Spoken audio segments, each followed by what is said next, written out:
आप सभी लोग जानते हैं कि 4 दिन पहले हमारे विधान परिषद के विपक्षी नेता प्रवीण दरेकर और विधायक प्रसाद लाड़ ये दमन में गए थे। ब्रुक फार्मा में जाके उन्होंने वहां पर उनको निवेदन किया कि आपका प्रोडक्शन आप महाराष्ट्र को दीजिए। उन्होंने कहा कि प्रोडक्शन कर सकते हैं, लेकिन हमको एक्सपोर्ट का लाइसेंस है, जब तक हमको परमिशन नहीं मिलती तब तक हम ये माल नहीं दे सकते।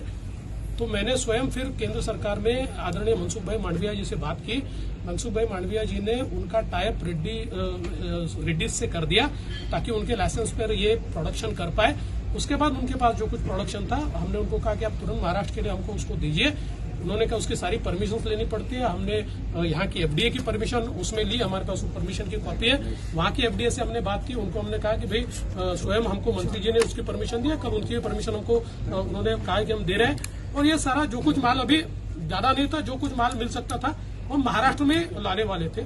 आज दोपहर में हमारे जो एफडीए के मिनिस्टर साहब हैं, उनके पीए ने ओएसडी उन्होंने उनको फोन करके एक प्रकार से धमकी दी कि ऐसे कैसे आप इनको माल दे रहे हो और हमको माल आपने देना चाहिए, इनको कैसे दे रहे हो। और उसके बाद प्रवीण दरेकर जी ने भी उनसे बात की, हमने उसको रिकॉर्ड कर लिया है। तो उसके बाद रात को 9 बजे 10 लोग उनके घर जाते हैं और उसको उठा के लाते हैं यहाँ पर। और जब हमने यहाँ पर आकर पूछा तो अब डीसीपी हमको ये कह रहे हैं कि भाई हमने तो केवल हमको कुछ इंटेलिजेंस मिला था कि कुछ एक्सपोर्टर्स के पास 60,000 वायल्स है और इसलिए हमने उसकी जानकारी लेने के लिए। मैंने बोला स्पेसिफिक आपके पास इनके पास कितना ऐसा कुछ आया है या इनके एक्सपोर्टर के पास है कोई आपके पास? बोले नहीं। फिर उन्होंने कहा कि हमने उनको लेटर भी दिखाया कि एफडीए ने इनको परमिशन दिया, तो उन्होंने कहा ये लेटर हमको कम्युनिकेट ही नहीं हुआ था। इस प्रकार से वो जो कि उनको कहना था उन्होंने कहा।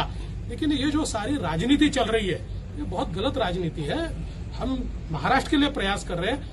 उल्टा मनसुख भाई मांडविया जी ने इनको ब्रुक फार्मा को बताया कि आपका प्रोडक्शन फुल स्केल पे जाएगा तो आप मैक्सिमम प्रोडक्शन ये महाराष्ट्र को दीजिए।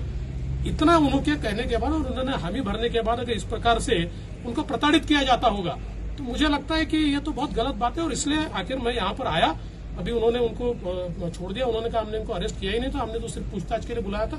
ठीक है, जो भी होगा, लेकिन परिस्थिति जिस प्रकार से हुई है गलत है। सर, उसे केंद्र सरकार रोक रही है, प्रोवाइड नहीं करा रही है, नवाब मलिक कर रहे हैं। देखिए, नवाब मलिक और कुछ मंत्री, इनको लोगों से कोई लेन देन नहीं है। लोग जीते हैं या मरते हैं, इनको केवल कोरी राजनीति करनी है, इनको नरेटिव सेट करना है। इनको लोगों से कोई लेन देन नहीं है, नरेटिव से लेन देन है।